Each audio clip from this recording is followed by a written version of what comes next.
Assalamualaikum warahmatullahi wabarakatuh. Perkenalkan, nama saya Muhammad Hasan dengan NIM 1207070072 dari kelas Teknik Elektro 2. Pada percobaan kali ini, saya akan melakukan sebuah eksperimen atau percobaan tentang reaksi redoks terhadap pengkaratan atau korosi pada logam. Penasaran bagaimana percobaannya? Yuk simak berikut. 1. Prinsip percobaan. Prinsip percobaan pada eksperimen kali ini yakni reaksi redoks. Reaksi redoks adalah suatu reaksi kimia yang terjadi yaitu pelepasan dan penerimaan elektron. Lalu, korosi adalah kerusakan atau degradasi logam akibat reaksi redoks antara suatu logam dengan berbagai zat di lingkungannya yang menghasilkan senyawa-senyawa yang tidak dikehendaki. Dalam bahasa sehari-hari, korosi disebut perkaratan. Karat pada logam umumnya adalah berupa oksida atau karbonat. Korosi terjadi melalui reaksi redoks di mana logam mengalami oksidasi sedangkan oksigen mengalami reduksi. Korosi secara keseluruhan merupakan proses elektrokimia. Faktor-faktor yang mempengaruhi korosi dapat dibagi menjadi dua, yaitu yang berasal dari bahan itu sendiri dan lingkungan. Faktor-faktor yang meliputi kemurnian bahan-bahan, bahan struktural, bentuk kristal, unsur jejak hadir dalam materi, pencampuran teknik material, dan sebagainya. Faktor lingkungan meliputi tingkat pencemaran udara, suhu, kelembaban, keberadaan zat kimia yang bersifat korosif, dan sebagainya. Bahan korosif yang dapat menyebabkan korosi terdiri dari asam, basa, dan garam, baik dalam bentuk senyawa anorganik dan organik.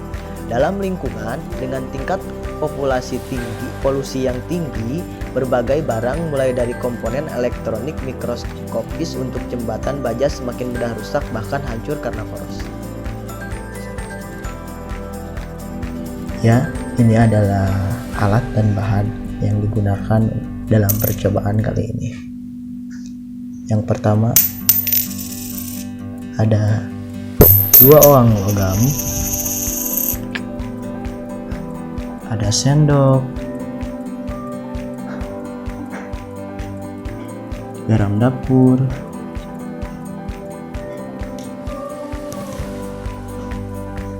cuka, mangkok, dan tisu. Pertama, kita tuangkan cuka 1 sendok makan, lalu masukkan ke dalam mangkuk. Selanjutnya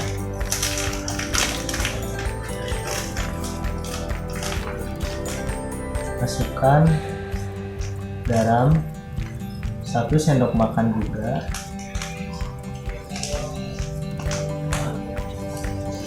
ke dalam mangkuk. Setelah itu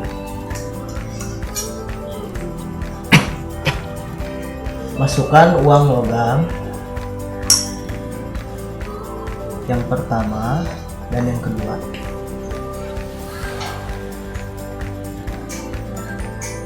Angkatlah koin yang pertama dan basuh dengan air yang mengalir.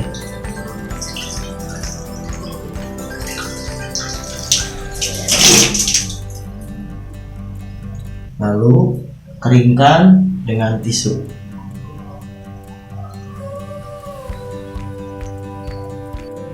Ini adalah percobaan yang pertama.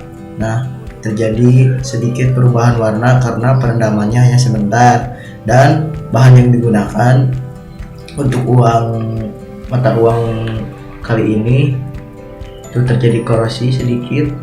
Mungkin lebih bagus dikarenakan semakin berkembangnya teknologi dan bahan-bahannya.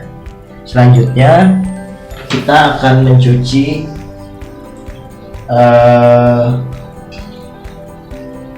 uang logam yang kedua.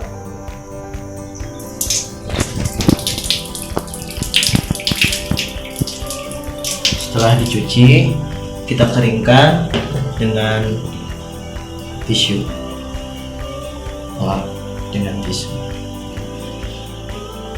Hasil uang yang kedua terbukti ya teman-teman, terjadi korosi.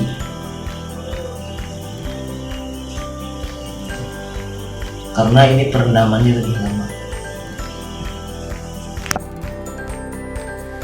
Dapat dilihat pada percobaan pertama bahwasanya uang logam pertama berubah warnanya menjadi lebih gelap, namun hanya saja di bagian pinggir-pinggir permukaannya saja, dikarenakan itu adalah uang logam yang keluaran tahun baru-baru ini, dan bahannya mungkin lebih baik daripada uang logam dari tahun-tahun yang sebelumnya. Selanjutnya, untuk percobaan yang kedua dapat dilihat bahwasanya pada uang logam kedua, jika dibandingkan dengan uang logam pertama, warna uang logam kedua lebih pekat gelapnya, dan uang logam kedua mengalami korosi yang lebih merata dan tingkat korosinya tinggi dibandingkan uang logam yang pertama. Nah, dapat dipastikan bahwa uang logam kedua lah yang lebih pekat warnanya.